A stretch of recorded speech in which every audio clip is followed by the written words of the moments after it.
Hello and welcome to today's webinar, 20 by 16 print competition question and answer session with Terrie and Colin Jones. We will be covering everything you need to know about the 2024 20 by 16 print competition. We aim to cover everything from competition rules and guidelines, category definitions, the scoring guide, judging timetable, and the prizes to be won. We'll also show you a how-to guide to book your images in through the online system, and we'll be answering any questions you post in the comments. This is a must-attend webinar if you're considering entering the 20 by 16 print competition at next year's convention. So Terrie, welcome back to the webinar series. Hi, thank you for having me. I'm going to pretend like we're not in the same house and that we haven't just been together all day. So, hi. How are you doing? Yeah. No, I'm good, thank you. It's great to be here and talk about the 20 by 16 is something that I know you're very passionate about. You've really built the system, over the last couple of years into, a real world-renowned system. So today, I think what we're hoping to get out of the webinar is to break some of the myths about entering the competition, discussing, the rules and the etiquette and all that kind of stuff. And it's a lot simpler than what it might seem on the outside. It's not as big and scary as what people think. So I think the best way to start this evening is for you to tell us a little bit about the 20 by 16, where it came from, the history of it, and all that kind of stuff. So just give people who might be new to the print competition a little bit of a flavour about what it's all about. Yeah, no, I'd absolutely love to do that. The 20 by 16 competition is a competition that essentially champions print.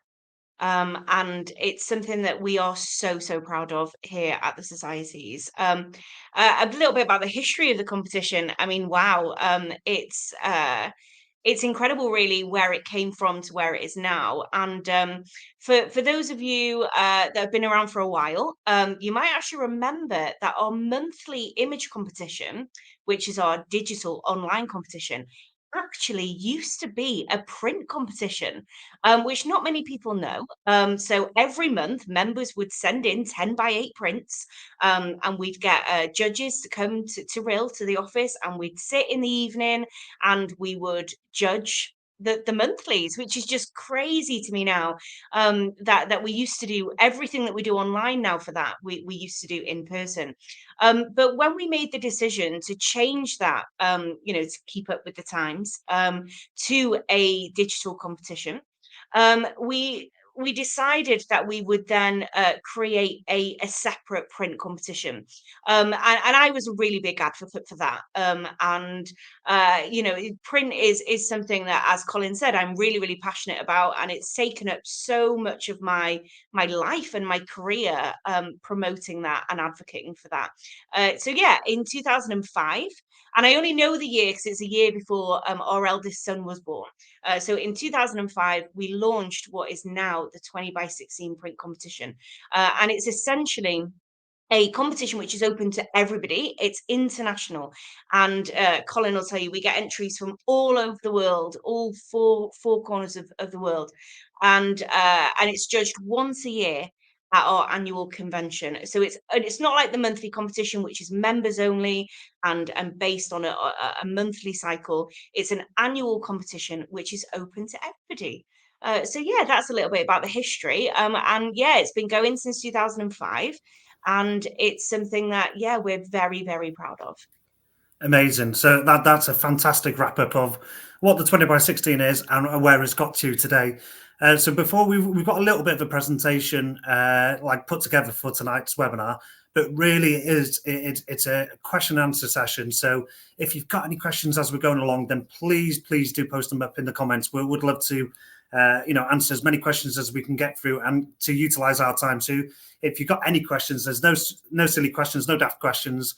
We're here to kind of break any kind of worries you might have about entering the competition, and we're going to go down a little bit by bit. But I think for the next slide, we're going to go through the benefits of entering the 20 by 16 competition, because it's not kind of a case of just putting in your print and getting the score back and then that's it. There's a lot more to entering competitions, and certainly the big benefits of it. So do you want to have a chat about the learning side of it? Well, why should somebody enter the 20 by 16 for a learning or an educational point? You know that this is key for me. I am all about the education, and passing on that knowledge from the judges to the members and really creating that platform for that education to take place. So yeah, when you enter the 20 by 16 competition, each print will get a numerical score, and the scoring system for that we're going to cover a little bit later. So I'm not going to go into that too much now. But also, every single print actually gets a verbal critique from our judging panel, which is awesome. And so yeah, and if you wanted to go along and watch that process happen, that's free. That's absolutely free. As I said, the judging takes place at our annual convention. You don't even need a ticket to get into the 20 by 16 judging area. You just show up at the venue, make your way downstairs to the dungeon where we judge it, and feel free to take your seat in any of the rooms, any of the judging areas. And I know people that literally come and spend the entire 2 days there. And I'm sure people will say in the comments from people who've been to watch the judging, that it really is the best free education that you can receive, because our judging panel are so passionate, not only about judging your image and giving it the score that it deserves, but also passing on that knowledge to you in the audience. And as I said, you're not only going to get that feedback from your entry if you come and watch it live, you'll get the feedback from all of the entries, which in essence, if you take that on board, it can only benefit your photography journey. I mean, quite often we will have people turn up to watch the judging that haven't even entered any images. They just come Yes. to watch, and even they come out and go, "Wow, that was so educational. It was so interesting to listen to." And I've got a lot more ideas for my photography going forwards. So it's not just a case of only going there to watch your own prints. You don't even have to enter to get so much educational value out of it. And as you said, it's completely free to attend. It's open to everyone. So we really would welcome everyone to come along and watch the judging. We'll be talking about the dates in a little bit, but I think it really is, an educational process. To come We've and already watch. got people in the comments encouraging people to come and watch it. To have not only us say that it's beneficial, but to have people in the comments already saying that they came last year or they usually come and that they find it beneficial. So yeah, that makes me so happy. Yeah, exactly. It's amazing to see. So, it really is worthwhile. I mean, the comments are like flooding in. And trying to keep up with them all. It's amazing to see how people get inspired and excited and nervous and all that kind of stuff. So thank you so much for those comments. It's amazing to see. So the next bit I'd like to talk about is like the showcase aspect, because this is another thing. And again, it's not just for people who enter. It's everybody who comes into the trade show of the convention, so the London convention, which is coming up in January. Everybody gets the chance to see all the images. So there's two sides of this, really. There's obviously, if you've been lucky enough to get that 80 plus print score, your image is going to get put up in the 20 by 16 print competition exhibition area. So your image will get seen by thousands of other photographers. It will have the ribbon on it, so you'll get the rosette. Which is a fantastic place, even just to take your picture next to your own pictures. So a bit of a selfie, and showing your clients or people that follow your social media channels that your work's getting recognised for being of a very good standard and being hung in an international exhibition in London. So we've got that, but then also it's the showcase side of it is really inspiring. So. I love watching the visitors from the convention, whether they've entered or whether they're just there for the day, going in and looking at all the images and listening to them talk about the images that they're going past, and the amounts of inspiration that you can get just from going up and down the aisles and looking at all those images. It's really cool to see that, and I'd encourage anyone, likewise we say, go and listen to the scores. Also on the Friday and Saturday when the full exhibition's hung up, is going to have a look around all the images and get to see them, because yes, we get to see a lot of images online, winning competitions, but going to see the 20 by 16 finished, completed, printed images hung up on exhibition, the exhibition stands is is something a little bit different, and it really is a great part of the convention. So I'd encourage everyone to go and look at the exhibition area while you're at the convention. Also, the next benefit is obviously winning. If you're very fortunate to, as I say, not only be showcased within the exhibition, but also go on to be a nominee or lift the trophy yourself. So tell us a little about the winning kind of like aspect of it, Tez. Yeah, absolutely. I'd love to. So yeah, the categories get judged, and each image gets a numerical score. And as Colin said, every image that scores over 80 hangs in the exhibition, and you get a rosette. Which rosette you get will depend on the score. And actually, this year, we've just introduced a fancy new rosette for images that score 100, which is a perfect score. So keep an eye out for those red rosettes as you're walking around the exhibition, because if you see an image with a red rosette, you know that it scored a perfect score. It's something special, yeah. Yeah, absolutely, absolutely. So yeah, once the images are scored numerically, we then take the top 5 images from each category and they get rejudged. And that judging is actually done in private. So the vast majority of the judging, all of the first round, is all done in public. There's no private judging whatsoever during the first round. But in the finals, we then close the doors and we do that behind the scenes. So out of the 5 or so top scoring images in each category, then one of those is chosen as the winner. Now, we've actually got something different for this year, which we've not done before. So for those that have entered previously, you will know that we have 8 portrait categories, and we used to have an overall portrait winner. And again, we had 4 wedding categories, and we had an overall wedding winner. And it would be those images that would go through to final to represent the wedding categories and the portrait categories. So in finals, there was only actually ever one in finals. So you have like your finals of your category, but then when we're picking the overall photographer, first, second, and third, there was only ever one portrait portrait image and one wedding image. But we've changed that this year. So every single portrait entry that wins their category will go through to finals. And the same for the wedding categories as well.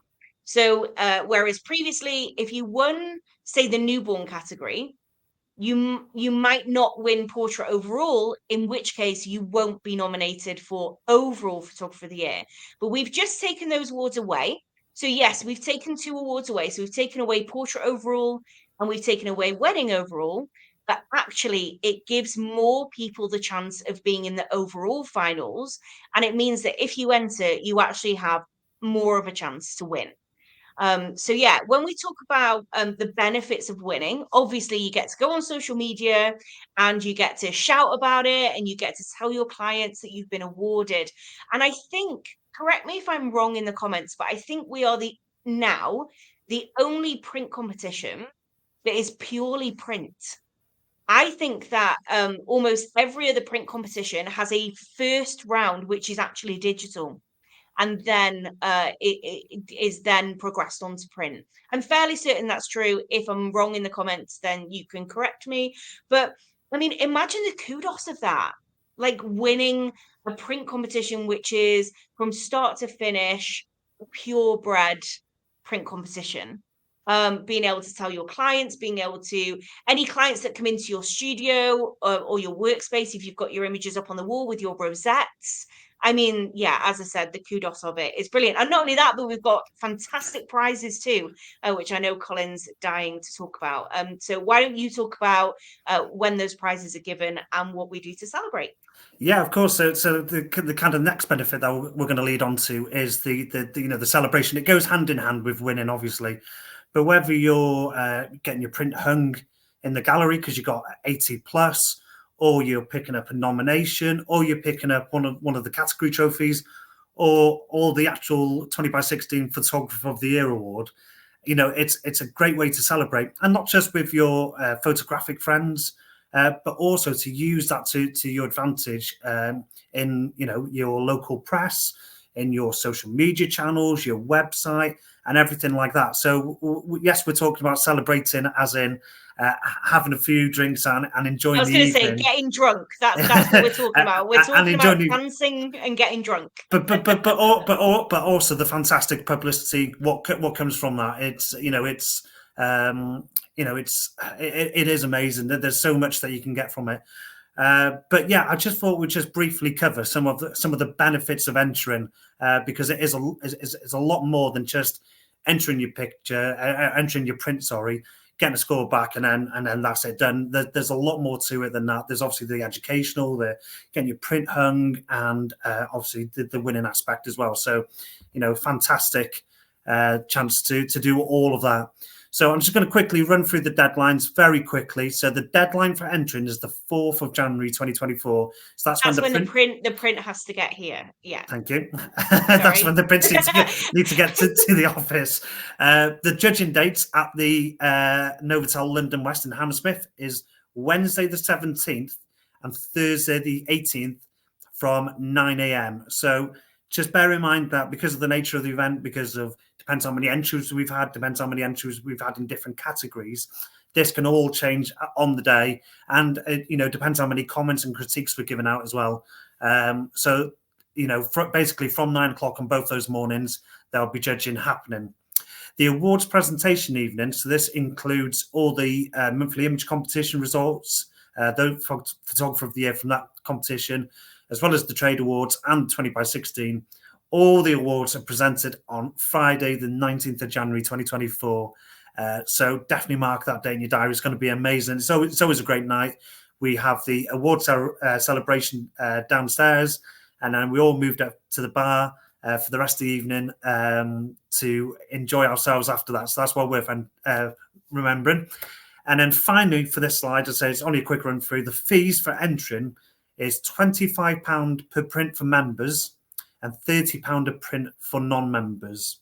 So nice and simple. Just before we move on to the next slide, I have seen a couple of questions come in, and I think we'll just go to them just before we move on to the next slide and we forget about them. So we've had a question come in. Can people from my camera club come and see the judging if they are not a member of the societies? Tess, you can answer that one. Yes, please. Please invite them. Yeah, they would be made more than welcome. As I said, you don't have to be a member. You don't have to enter. You don't even have to have a ticket. You don't have to tell us that you're coming. Just show up at the venue. Yeah, so 100%. It really is open and welcome to all. So no need to be a member, no need to register for tickets. Just come and enjoy the live judging session, and please fill as many seats as possible, because it's not just for your benefit. The judges also like to be giving their critiques to as many people as possible, and that creates an amazing atmosphere within the judging room. So yes, please do drag as many people to the judging as possible. We love to see full rooms for that, so please do. The next question is there specific category times? So that's coming up a little bit later in the we have got that information for you later in this presentation. Yeah. And then next one before we move on is there any offers for entering early or multiple images? I'll answer this one. So in actual fact, no, not this year, but I'll tell you why. Because usually what happens is our early bird price is £25, and then it goes up at a certain date. Okay. And then for non-members, it starts at 35 and then it goes up. So what we've done this year is we've essentially made the early bird price the flat fee. So what we've actually done is we've made it cheaper for those of you that enter a little bit later. So no early bird this year, but that you basically get the early bird offer for the whole time, which can only benefit everybody. So yeah, no early bird, but cheaper pricing overall. Awesome. Thank you so much. Right, we shall move on to the next part of this, which is about the prizes. So there is literally thousands of pounds worth of prizes to be won. We've only just really started. This webinar's a little bit early in our 20x16 calendar, but we have been so lucky. Many thanks to Loxley Colour and Digital Lab for starting the ball rolling with some amazing prizes on offer. So first of all, for the overall 20x16 Photographer of the Year, they will get £350 worth of Digital Lab vouchers. So that can be used against any of their products. It really is a fantastic, voucher and prize to go for. We'll also be giving away a super big deal ticket to the Society of Photographers 2025 London Photo Convention. That's valued at another £550. Second place Photographer of the Year will receive £300 worth of Loxley Colour vouchers. And third place will receive £200 worth of Loxley Colour vouchers, again, which can be used on any of their products. So I'd really like to thank both Loxley Colour and Digital Lab for not only just supplying these fantastic prizes, but also both Loxley Colour and Digital Lab are both preferred partners for the printing of the 20x16 competitions. They work very closely with us. So if you need any assistance with printing, then check both of them out, and have a look at what offers are available and chat to the respective teams. I know they'll be more than happy to help and advise. They can do stuff like both shipping direct to us or shipping back to yourself, as well as some great offers. So with thanks to both of them, they've really helped us put the competition together and help us with the logistics of it. So massive thanks to both of them for doing that, and some great prizes to be won. I mean, it's from like an admin point of view, from like a behind the scenes kind of thing. Working so closely with the labs is something that makes our lives so much easier. So yeah, I want to say a huge thank you from my side of things as well to both Digital Lab and Loxley Colour for when I'm tearing my hair out trying to find a print that's somewhere in the UK postal system, the labs tend to know where it is. So yeah, thank you very much. We just had a question that fits really well into this. So can I just check? I'm planning on submitting my images direct from Digital Lab. I think I need to provide the lab with a completed form to go on the back of each image, and then I need to ensure I've entered online via the Society's website. Is that right? Yes, that is correct. So, the application forms that must go on the back of each entry are available to download from our website. And then you fill that in. You can either fill it in digitally, or you can print it off and write on it and then scan it. And then I actually saw this firsthand the other day. I went through the system myself. With Digital Lab, you go onto their special portal to upload your images. And as you upload, so you can drag and drop or click to upload your entry, in the bottom right hand corner is a grey box. And in that grey box, it says upload your application form here. So what you do is then drag and drop your application form into that little grey box on the bottom right hand corner, and then they'll have your application form. And what will happen then is when Digital Lab print your entry, they will also print your application form at the same time. They will affix it for you, and then they'll send it direct to us, and everything will be great. So yeah, Digital Lab have a really great system. They say the paperwork follows the print around the lab, so then it's always together. That's correct, isn't it? It is, yeah. I mean, Alex is in the chat, so like, if we're wrong, then I'm sure Alex will correct us. But yeah, that's what I saw when I went on. To be honest, I went on because I thought it worked slightly differently, and I said to him, "Did I imagine that it worked differently one day?" And he was like, "Yes, you made it up in your head." I was like, "Okay." Awesome. Right. So we'll move on to, I think that fits in nicely because we've talked about, the kind of printing process. But let's talk about booking your entries into the online system. So I'll just pull up your web browser now. So that's now live. So I'm going to hand the floor over to you, Tez, just while you explain the upload system from our side. So this is entering your images through our online system to book them into the actual competition, isn't it? Yeah, great, fantastic. So, so you don't only have to send your print to us, but we also need a digital version of each entry. And of course, you need to pay for it. So this is our portal for you to upload your entries and pay for them as well. So the URL is the Society's printcomp.com. You can get to this from our main website. It's under the convention heading. So it's under, or is it under events? 20x16, and then it goes from there. So this is what you'll come to when you click through to that. So what you're going to do is you are going to pop in your email address. So I'm going to use info@thesocieties.net, and you're going to have to tick that you've read and agree to the privacy policy. So once you hit next, it says my web has expired. Hang on, restart. Okay, so info@thesocieties.net, that you've read the policy, and then it's going to ask you to re-enter your email address. That's the system just checking that you entered it right this time. And then you're going to go ahead and you're going to fill in your information. So let me just type in the address for the office, and along with the postcode, and then it's going to ask you to select your country, United Kingdom, and I'll put in the office number here. So once that information is all in, you can click next, and then it's going to ask you if you are a member of the Society of Photographers. So if you are a member, you are going to tick here. You don't need to put in your membership number. It's something that I cross-reference when the files come through to me. So it says, tick this box to say you've read the competition rules and will comply with them. So we're going to go through a few of the rules later, but there are a full list of rules on our website. And I do highly, highly recommend that you go through and read those rules thoroughly to save your images from being disqualified. So we are going to go through a few of those rules in a minute anyway. And then here you will have a list of all the categories. So then you need to select which category you want to enter. So say, for example, I wanted to enter commission portrait. I would click on that, and then it gives here a brief summary of the category definition.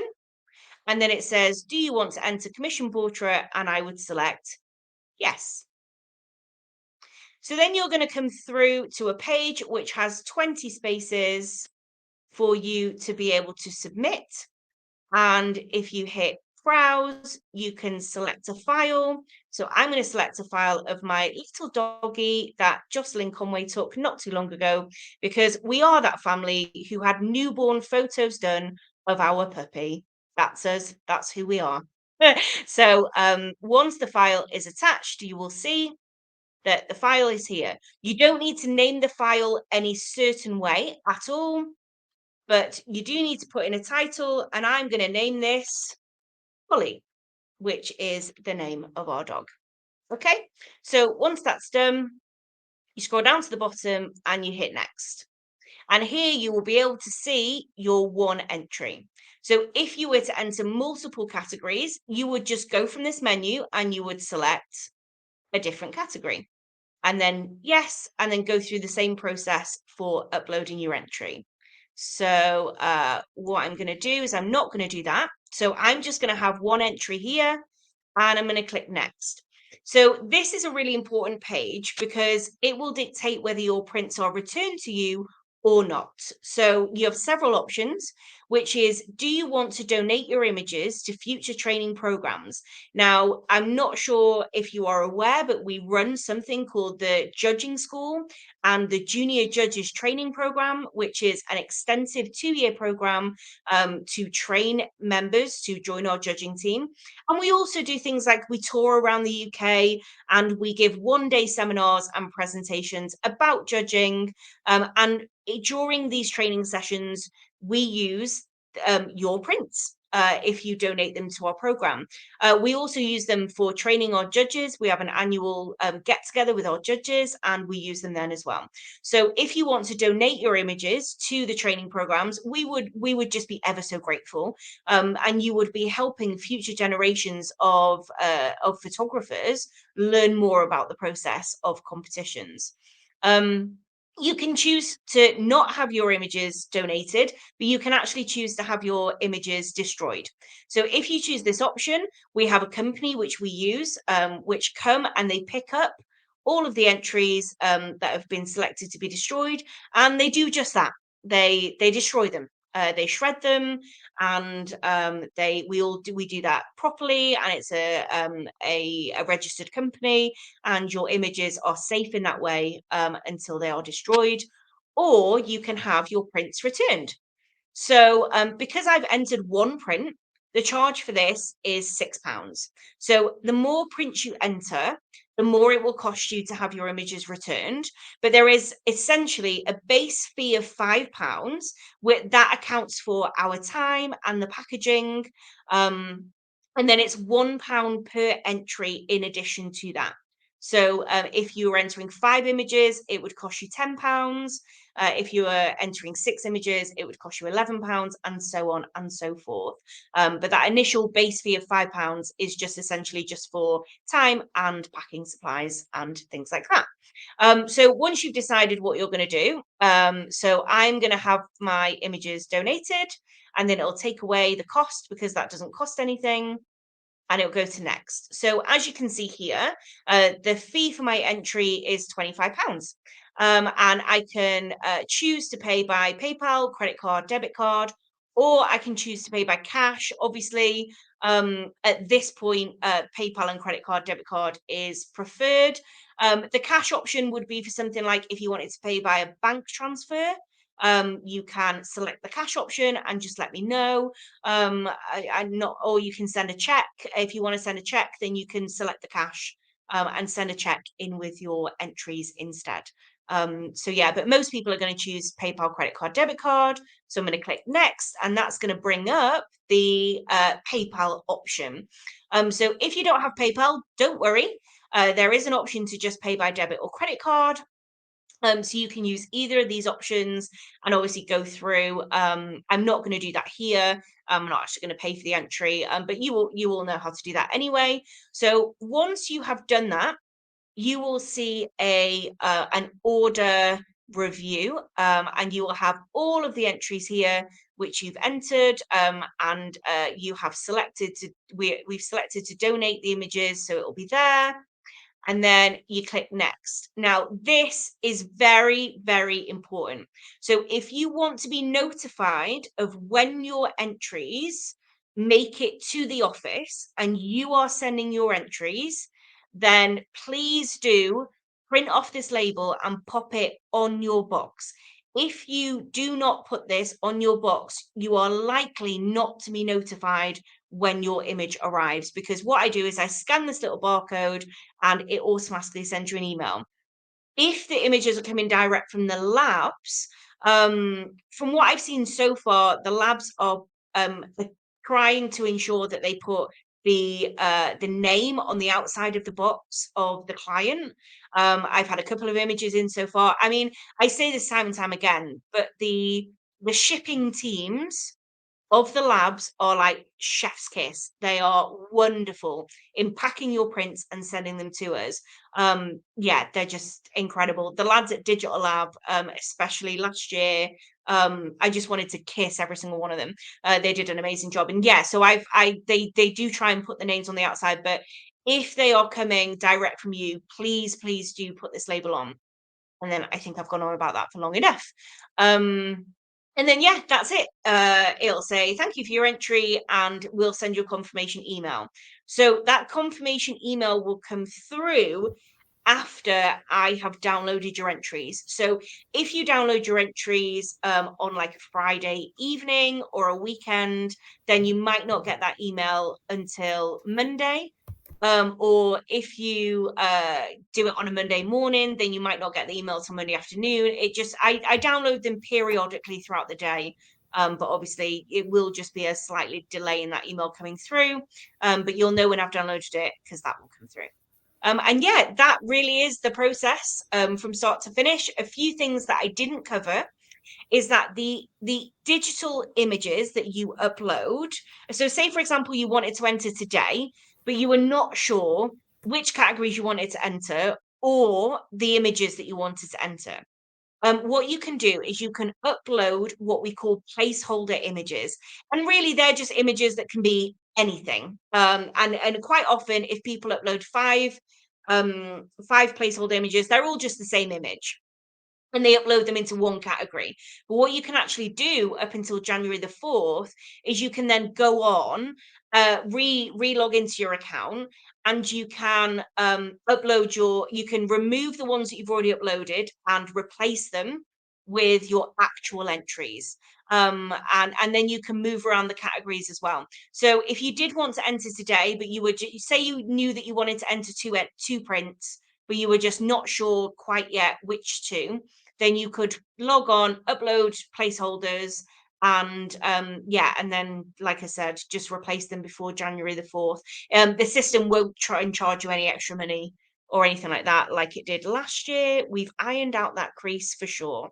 But yeah, that's it. That's all I've got to say on that. So I don't know whether we've had any questions in while I've been going through that process, but we'll go back to Colin now to find out. We have had a question, but it will fit in nicer at the end of the next slide. So the next slide is all about the categories. So categories for this year, as Tez mentioned before, we're not having an overall wedding 20 by 16 wedding photographer of the year or overall portrait photographer of the year. They're just going to be just the categories within that. And the reason for that is that gives you a better chance of making it through to the final Photographer of the Year awards.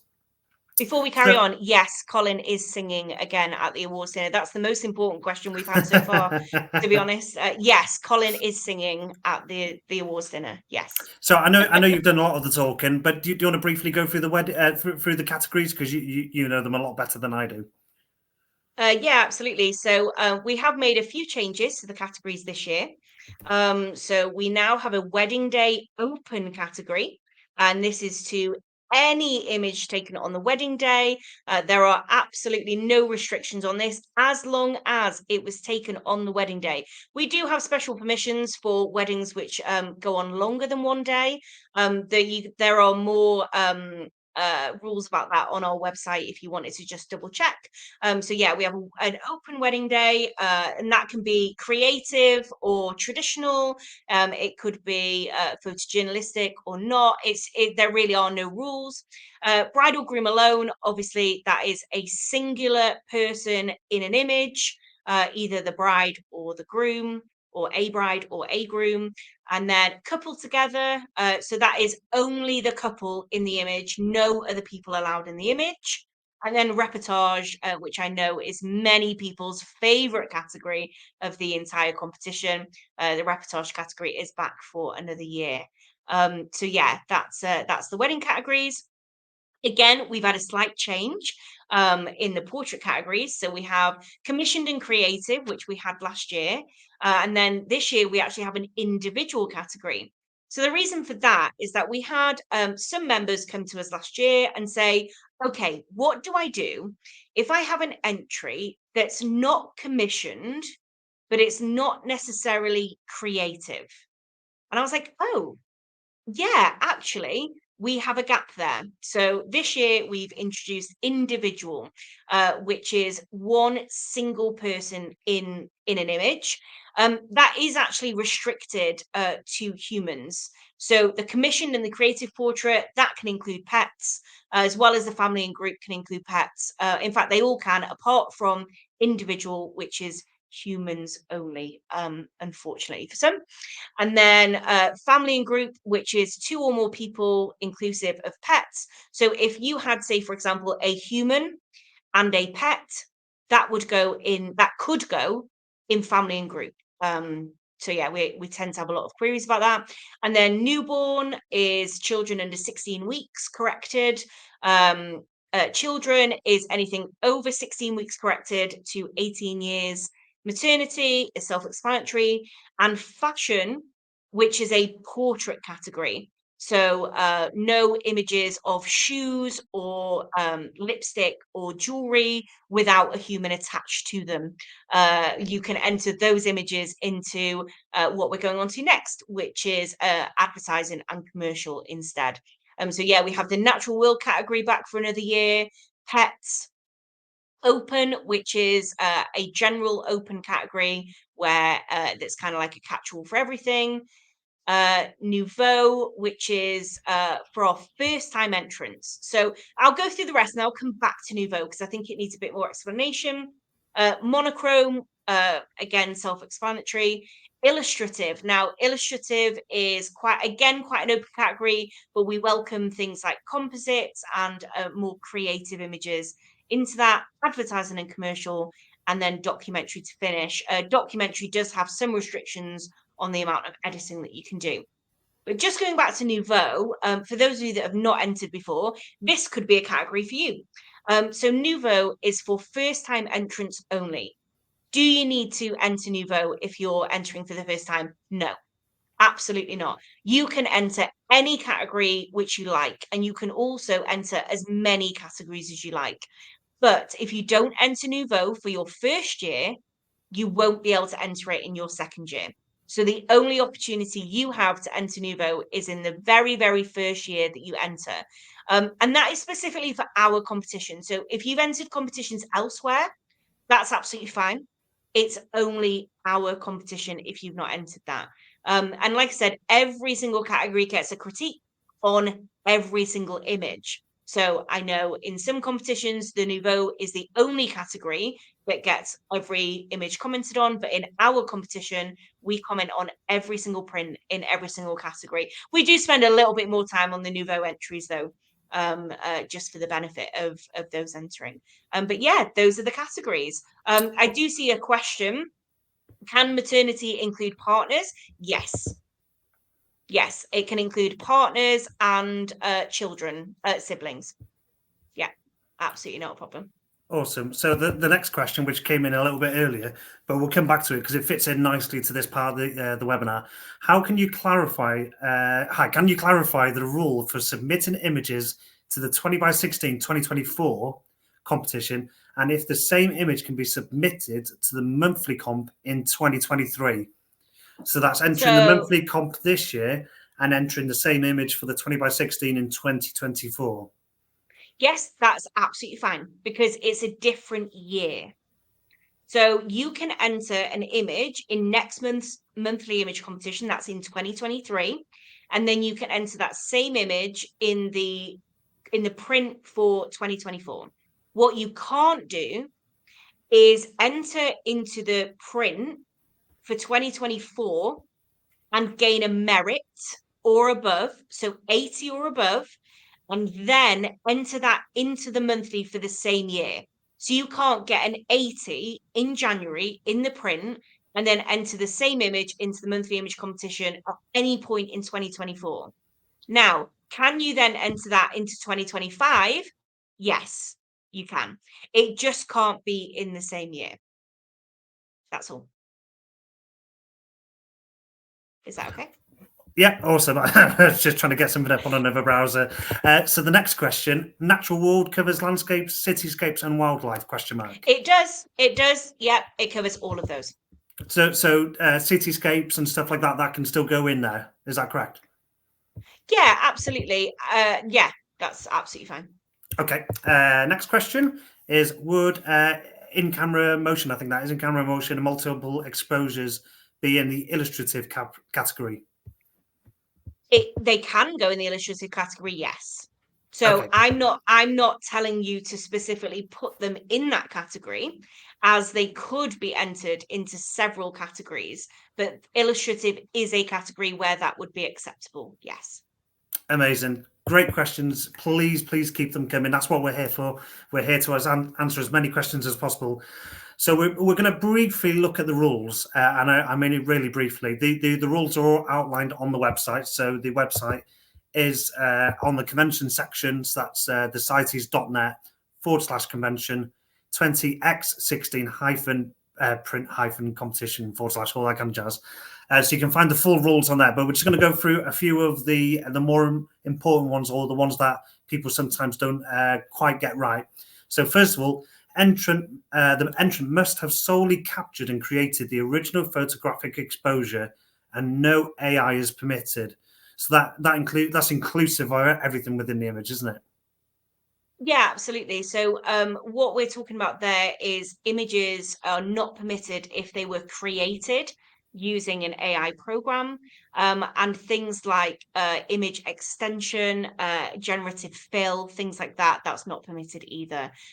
So yeah, the entrant must have solely captured and created the original photographic exposure and all of the elements within that image. So say, for example, if you have an image which is a composite, you must have captured yourself the elements of that image. So things like no stock, no digital backgrounds that you did not create, things like that. So yeah, that really is it's explained more on the rules page for more specific categories. So I'll say one now. So for the wedding categories, if you are going to composite an image in the wedding category, the individual pieces of that composite have to have been taken on that wedding day. So you can make a composite out of what you shot on that day, but you can't take something from a wedding that you shot a year ago and insert it into that image. Also, there is a general rule where the elements of composite images have to have been taken, that's not in the wedding category, have to have been taken within the 36-month time period, which is the time period that we accept for the competition. So if you had an image that you wanted to composite with parts of another image, that image also had to have been taken within the 36 months. Does that make sense? Yeah, of course it does. Amazing. Okay. Greatly explained as well. So the next one, a nice simple one. All entries must be 20 by 16 inches or 50 by 40 centimeters, inclusive of the mount. So we're talking about the final size of the image. So we don't want a 20 by 16 picture and then the mount on top of that. So everything has to be within that. Now, there is a minimum rule, which is 10 inches on the longest side for within the mount. So that is the minimum size that you can go. So it has to be, the minimum size has to be 10 inches within the mount on the longest side. But yeah, we're looking for 20 by 16 inches as the full thing. Now, someone's just asked a question that kind of leads onto this a little bit. So could you give any general advice on mounts? I know this is quite a tricky question, but anything from your side, Tez? My gut says no, because it's individual to each image. But Yeah, that's what I was thinking. as far as the rules are concerned, every image must be mounted. You would be surprised the amount of entries we get which come in tubes rolled that are not mounted. So yeah, every image must be mounted, and the mounts cannot be thicker than 6 mil. You can flush mount, you can window mount, you can mount on foam board, you can mount on card. It really is up to you. I would advise you speak to your lab, or you look at previous winners, or you speak to people who have entered. So we have a great group for that. It's on Facebook. It's called the Society of Photographers 20 by 16 print competition group. So if you want to join that group, you can ask in there for advice for your specific image. But you are allowed to be creative, as Colin said, as long as it fits the rules with regards to thickness and also the aperture size within that mount. You can really do what you want. If you want to do a pink mount, do a pink mount. If you want to do a lime green mount, do a lime green mount. What I would say is that we get a lot of entries which the actual image is quite warm, and sometimes they can have like an ice white mount, so obviously that's not going to work. So I would definitely pick a tonal range that is cohesive with your image, because the image is judged as a whole. That's inclusive of the mount. Amazing. So, yeah. Perfect. So each image must have its application form secured to its back as well. So this is something we mentioned about before, about downloading the application form, filling it out, and then that goes along. So whether that's through the lab or if you're printing on your own, then of course you can print the application form and secure it to its back. The reason for that, it's got all the details on, so we know whose it is, what category it's in, if there's any title of the image, and all that kind of stuff. So it's got all the details in for the admin side of the competition. Images must have been taken within 36 months of the competition date. So this is something that Tez mentioned before. So again, a nice simple rule, but one worth emphasizing. So just make sure that any image that you're going to enter is within 36 months of the competition date in January. And of course, you can enter as many images as you want. It's unlimited entries into the competition, but no identical images may be entered into multiple categories. So you can't take the same image and enter it into monochrome and then into wedding reportage and so on and so on. They do have to be different. So just bear that in mind, that it is unlimited, but not for the same same picture. Tricky question coming up. If I used an AI program to remove noise from an image, can I enter that image? Yes. Yes. Yeah, So when we talk about AI, we talk about images which are created using AI programs. Using AI as a tool, apart from generative film, is sometimes quite useful. So yeah, I have no issues with using an AI program to remove noise.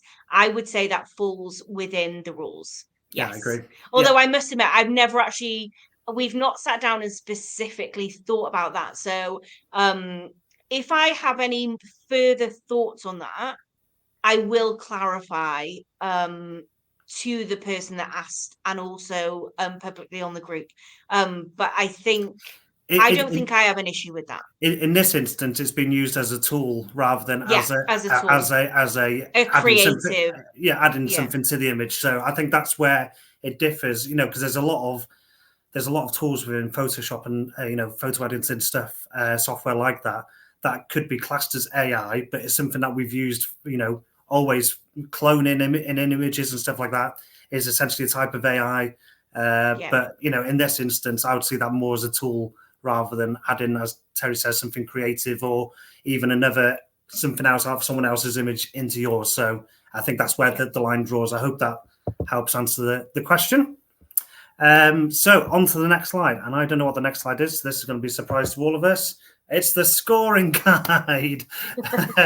So Terry mentioned before, we've now split 100 out of the scoring guidelines, and now is its own score, its own category, and it has its own rosette. So if you have entered an image that is just phenomenal and really takes the judges' breath away and hits all the defined guidelines that we set the judges and gets a 100 score, then the special ribbon is there for the taking. So it would be amazing to see one of them hung this year. But going down, so we start off with 100. That's the perfect score.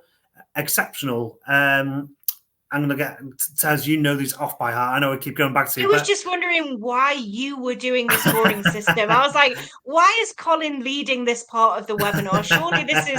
Surely this one's for me. So go on then, Tez. Exceptional. What's the definition of an exceptional image for our competition? I didn't know you were going to ask me that. So I'm going to stop it. I am literally going to get the judge's crib sheet up in front of me right now, and I'm just going to read off the crib so, sheet. So bear so with me. I know, It is the I, best. The reason why I'm actually struggling is because we've just taken 100 out of that. So yeah. I don't know if I'm going to rewrite this definition before the competition. So exceptional is a benchmark that exhibits the best possible use of all skills, creativity, and uniqueness. So what we do is we take the uniqueness into consideration when we score between 95 and what is now 99. So yeah, it's a benchmark that exhibits the best possible use of all skills. Yeah, I know we were joking around just then, but it is really important that everyone watching understands that each of these categories has a defined guideline to it. So when the yeah, judges absolutely. are scoring, then that they're scoring within these different sections for a reason. So they're all clearly marked out. So it makes the judging a lot more cohesive and a lot more easier to understand. So as Tez says, for the exceptional, we're looking for uniqueness is the key word of that one. Outstanding, again, we're looking for very good use of all elements. Good use of Hang all the on, hang elements. on. Hey. Let me. I'm literally going to tell you off now because Yeah, I don't want you to get it wrong. So I'll go through them. yeah. So, but what I'm actually going to do is I'm actually going to start from the bottom because it makes more sense if I start from the bottom. So, when we talk about below competition standard, which is 65 to 69, this means that the judges have deemed that the entry is not up to standards required for competition in all of the applicable elements. So what that essentially means is that the image needs quite a bit of work in order to get it to standard professional practice. But what the judges are going to do in that situation, if they ever mark an image between 65 and 69, there's actually going to be a pause in the competition, and all of the judges are going to make a comment on that print. And what usually happens is they end up turning around and facing the audience, and they really have a really good discussion, in case the author is present, on how this image could be improved. So those images in particular do get a special care and attention when they come up in competition, which isn't very often, but they do. And I'm going to sidestep just for 2 seconds. I'm going to tell you a really, really quick story of a guy who entered once and scored a 65. And he was in the audience and I was chairing. And when the score came up as 65, I'm not going to lie, I felt a bit sick, just because I knew he was in the audience and I didn't want him to be discouraged in any way. So I encouraged the judging team to take a bit of time, as I said, to discuss the image, and they ended up turning around and addressing the audience, not knowing that the author was in the room. And we spent a good 10 minutes discussing this image, and I felt like the judges had given really, really good, useful educational advice.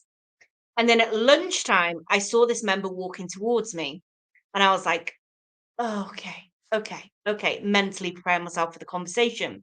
And the member was so excited, so excited. They said, "Oh my gosh, thank you so much. I know I scored the lowest score that you could score, but that was so worth it. That was so educational. And I'm feeling so motivated to go away, look at my work, get the training, and come back next year and do better."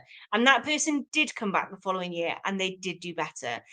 So yeah, even if you do score between 65 and 69, it's not always a bad thing, especially if you're there to listen to the judges' comments. So yeah, I'll go back now to the scoring system, 65 to 69.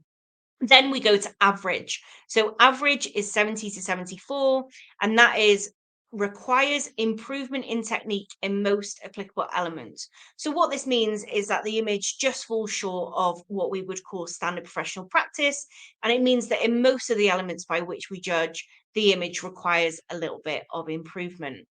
Then we move on to professional practice, which is 75 to 79. Now, if you are entering competition and you are a professional photographer as your career, if you score between 75 and 79, you should be really, really proud. Because essentially, what we're saying when we score between 75 and 79 is that your work is of good, saleable standard, and it is of standard professional practice. So what we're saying is, if you're a professional photographer, you score between 75 and 79, good job. That's where you should be. Okay. Then we're going to move on to merit standard, and all of the images which score 18 above hang in the exhibition.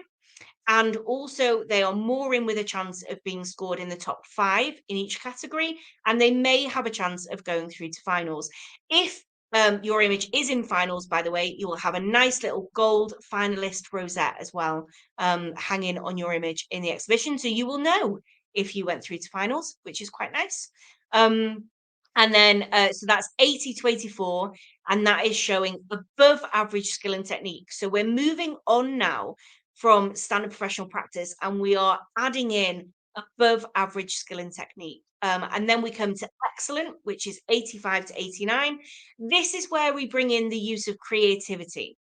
So in order for judges to score above 85, an image must have creativity. If it doesn't have creativity, then the most a judge can score it is 84. They are restricted in that way. So 85 to 89 is an excellent use of creativity, skill, and technique, again, in most of the applicable elements. Then we come to 90 to 94. And now we're looking at originality. So, as we talked about before, to score these really, really high points, we are looking for creativity and originality. So, 90 to 94 is exhibiting outstanding skills in most applicable elements with originality. And then we've already covered exceptional, which is a benchmark which exhibits the best possible use of all skills, creativity, and uniqueness. And I've not actually written a definition for the 100 yet, because I want to consult with my team before we do that. And we only made the decision 2 weeks ago to split those numbers. So yeah, that's not quite been done yet, but it will be done by the time the convention comes around. So yeah, those are all the score categories. And do you know what? I could go through the scoring system for hours and hours and hours and hours, because it's so in depth. And that's what we do with the judges training and the judges refreshers. And it's the reason why the junior judges take 2 years to pass out of the training program. And it's all down to this scoring guide. We are actually running a couple of 1-day seminars next year, all about this system and all about being a judge. And we're doing we're giving you the opportunity to sit in the chair and judge images yourself. So if you're interested in that, shameless plug, go to the site that's on the screen, and we would love to see you there. We already have bookings, and a couple of them are getting close to being sold out. So if you're interested, please make sure you go ahead and book that. Someone said, could Colin sing the scoring guide? I couldn't say it, never mind sing it by the sound of it. It's funny because now the members just get a little bit of an insight into our married life when I say, hey, stop what you're doing. Awesome. So as Tess said, that was a very, very quick run through. When we do the introduction to judging workshops, if I put my teeth back in, when we do those workshops, we spend a good morning on the scoring system and the 10 elements that we judge against. So shall I read? Shall I give the 10 elements, because that's one thing we've not actually covered? Yeah, we can run through them. Yeah, when we judge your image, we judge on 10 elements and those 10 elements alone. So they are impact, creativity and style, composition, image presentation, center of interest, lighting, color balance, technical excellence, photographic technique, and storytelling. So those are the 10 elements by which we judge. And it's those elements that we talk about when we say that certain amounts of those have to reach that certain standard in order for the score to be given. It's quite complex, but like I said, that's why we have a 2-year training program before the judges get to sit on panels as a junior. We had a few of our junior judges graduate today from the program, which is always a very proud moment. So impromptu shout out to them. They've done their time and they'll be judging at the convention this year as a judge. So yeah, I'm reading the comments. I can't concentrate because everyone's asking Colin to sing the elements. I want you to write a song before the convention and then get up on stage at the end of the awards dinner and sing it. That'd be amazing. Okay, but let's move on. So now we're going to go through the draft timetable. So this really is a draft. And as we mentioned very early on in the webinar, this can change depending on the amount of images entered into each category, how many critiques each category gets. You know, it's a very fluid timetable. But just to run through very quickly, room 1, day 1, we're looking to cover commission portrait, individual portrait, creative portrait, and pets. And in the same room on the second day, so that is on the Thursday, we'll be covering newborn portrait, children portrait, and maternity portrait. Moving on to room 2, day 1, we'll be starting off with the wedding categories. So wedding day, bride or groom alone, wedding day, reportage, wedding day, couple together. Second day will be wedding day open, family and group portrait, and monochrome. And in room 3, we're going to be covering nouveau, advertising and commercial, fashion portrait, open, and on day 2, the natural world, illustrative, and documentary. So that's a very, very quick timetable. As I say, very fluid. It may change on the run up to the event as we start to see the entries coming in on the system. We can then have a better judge of how long each category is going to take, and it may take a little bit of changing around. So please do bear in mind that is a draft timetable, but that's kind of like what we're working to at the moment. And of course, we'll update everyone on the kind of run up to the event. We'll do a couple more questions if that's okay, Tez. Yeah, absolutely. I just want to say before we move on to that, I will confirm a couple of days before the event exactly what the timetable is, but it won't shift too much from what you're seeing on screen. Okay, it may be that the open category may be changed to a different room, or it could be that we will end up judging pets on the second day instead of finishing it on the first day as planned.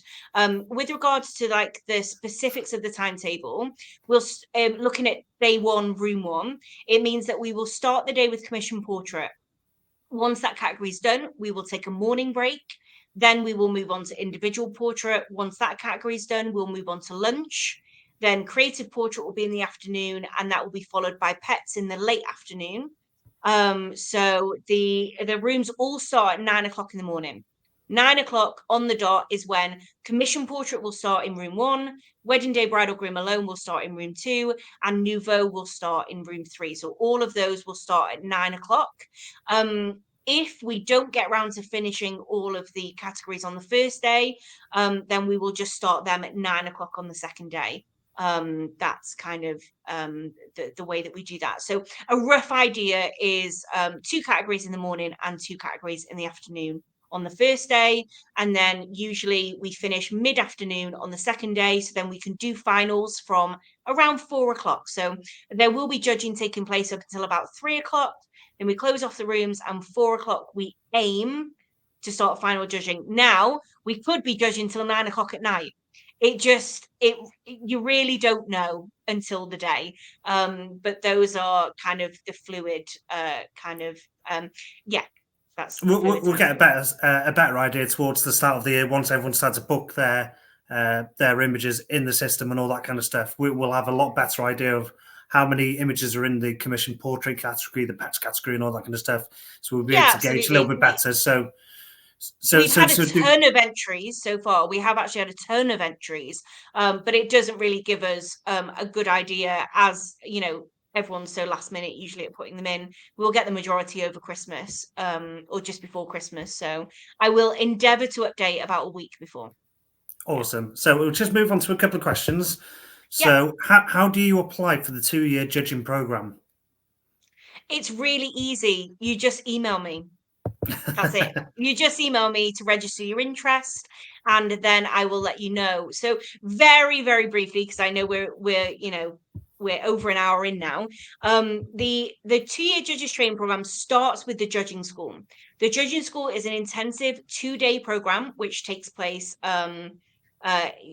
I was going to say it always takes place in real, but actually it might not for next year. So I'm just going to keep that quiet for a second. It starts with a 2-day class at school, and then it is followed by 2 years of online and in-person training, which follows that. It's open to everybody. You don't need to be a member to come to the school, but you do need to be a member to take advantage of the online training that follows. So anybody can come to the judging school. You don't have to take part in the junior judge training program that comes after that for 2 years, or instead you can attend the 1-day classes that we do. But yeah, it's really simple. The program is open to all. You don't have to have any qualifications. You don't have to be a member to start with. So yeah, that's open to all. Just email me. That's it. Amazing. So next question coming up is, what kind of editing restrictions will be in the wedding day open category? The wedding day open is acceptable for composites, but you just need to ensure that any bits that are composited into that image were taken on that particular day. So you can't use anything from an image that was taken at a different wedding, at a different venue on a different day, or even at a different wedding at the same venue on a different day. It all has to have been shot on the day. Other than that, there's not overly any editing restrictions. It's quite an open category. It's a category where you can have fun and experiment, or not. Images don't have to be super creative to be entered into open. As I said, it's quite a broad category, but it's just the composite rules that are quite strict. Awesome. Thank you so much for that. So the next part of this, what I'd like to do is we're going to quickly just talk about the judges and the judging team, because we've obviously without the judges and the judging team, and of course the print handlers and everybody who makes the competition work, then this competition just wouldn't be able to go ahead. And we're so fortunate to have an amazing judging team behind us. So for next year, chairpersons, we've got Christina Lauder, David Stanbury, Gervige Johal, Jocelyn Conway, Sanjay Jogia, Sarah Edmonds, Scott Johnson, and Terry Jones as the head of judges. So a fantastic set of chairpersons there, all with a massive amount of experience. So just briefly tell us, Tez, what the chairperson, what's their role within the judging team? Gosh, wow. I'm not sure I can sum it over to a sentence. The chairpersons have a job which not many people envy, to be honest. They need to be super alert to everything that's going on in the room. So not only are they responsible for the images and the images scoring correctly and getting the score that they deserve, they're also responsible for our judging team. And that includes the mental health of the judging team and the physical health of the judging team. They really are my eyes and ears on the ground. So looking out for things like body language, looking out for which judges would be best to comment on images, facilitating challenges, ensuring that the image gets the score that it deserves. Also, they've got on top, they need to keep an eye out for images coming up which judges may need to be swapped off the panel for. They're also accountable to their print handlers, and they need to make sure that the print handlers are okay. They're also have to deal with any issues such as prints being in the wrong order or missing application forms and things like that, although that shouldn't happen, but sometimes it does. As well as making sure that everybody is fed and watered and happy and full of caffeine. And it's such an involved job, and it does take a special person to take on that role, because essentially you are a sixth judge, but at the same time you can't put across your opinion on every image because it's up to your team to judge, and you just need to facilitate it. So I love chairing. I love chairing. It's something that I'm so passionate about. And I'm always open to giving our judges chances to chair if that's something they want to pursue. So for example, this year, Scott Johnson is joining our chairing team for the first year. So hopefully he will enjoy that. But he's enjoyed his training so far. So that's good, since he took a year off last year, which I've still not forgiven him for. But yeah, so that's it really. It's not enough. I could talk for hours about what the chairpersons do, but I'm super grateful for all of them. Yeah, so exactly. A massive thank you to all them for all the hard work that they're going to be doing throughout the competition. Judges, do you want to run through the judges, Tez? Yeah, absolutely. So we've got Andreas, we've got Angela, we've got Claire Louise, we've got Dario and Damien. We've got David, Edmondson and Duncan, Fiona, who is our newly qualified judge for today, one of them anyway. And then we're moving on to Fiona, the other Fiona, Gary, Gordon, the lovely Gordon, Joe, Kelly Brown will be with us for another year, and Chris as well. So we have the Australians representing. We've got Lenny and Louise, and then we've got Luke. So he'll be over with his dad, David. And then we've got Marco and Martina, who is another judge who graduated today. We've got Mike, who is the editor to our magazine, but he's a very experienced judge as well. We have Panikos, Ramon, Satnam, we have Sean, Tracy, who was another judge who graduated today. Who was missing off that list who graduated today? Oh, I'm not sure. Are they in the next slide? Did I say everybody? We'll move on to the next slide, which is the junior judges. So we've got Dario. I didn't say that Dario graduated today. He was on the first slide. Of course. Dario, and then I love you. And then we've got the junior judges. So Emma Jane, Gemma Sains, Ian Poole, James Mercer White, Richard Bradbury, and Tim Wild. So they'll be also judging alongside the judges at the 20x16 competition this year.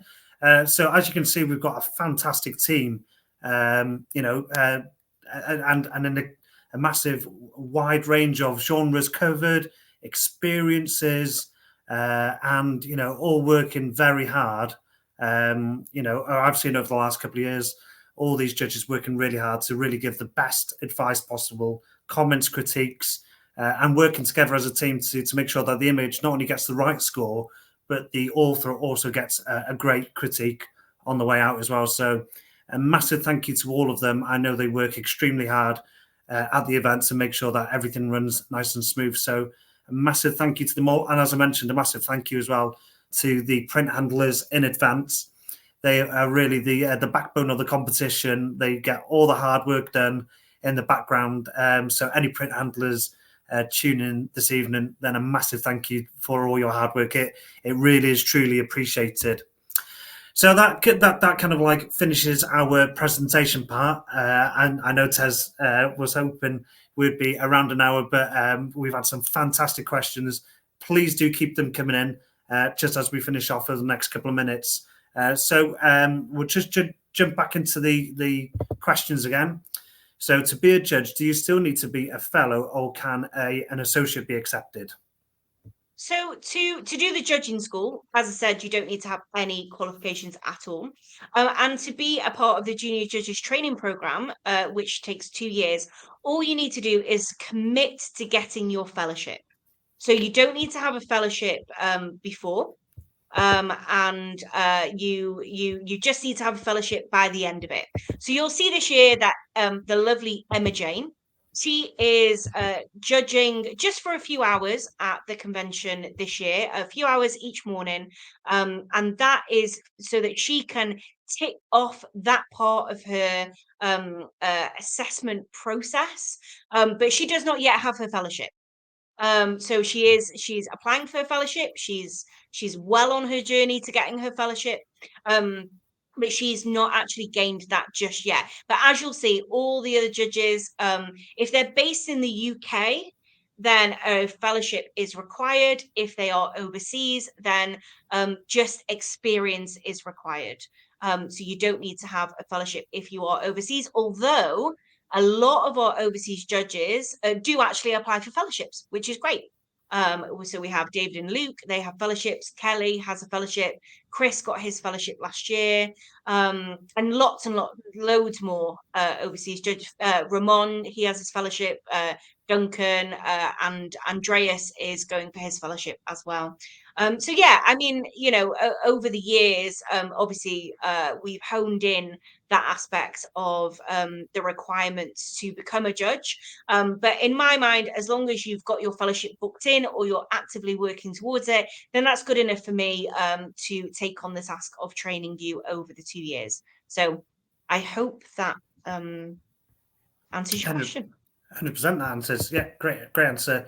So someone's just asking, not about the actual topics tonight, but I was late getting on and missed the start. So will this be available afterwards to view?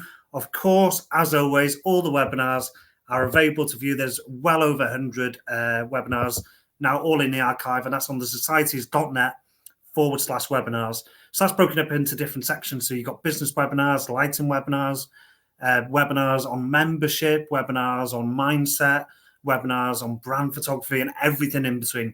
As I say, well over 100 webinars, 150 hours worth of webinars, and they're all available on that. So if you've come in just on the last bit of this, then please do feel free to watch. If you've got any questions and you're watching on the catch-up, again, just please ask in the comments. Me and Tez do keep a good eye on all the comments that come in, so we'll be more than happy to answer any questions that come in afterwards. So if you've missed it or missed the chance, then please do, whether that's on the forum or on our Facebook page, we'll be more than happy. And of course, if you want to email us, you can do so. You can email info@thesocieties.net with any questions. Again, if you don't want to post it up on here, then please do feel free to reach out to us that way. More than happy to answer any questions on the 20x16 or anything else about membership, then we're more than happy to do that.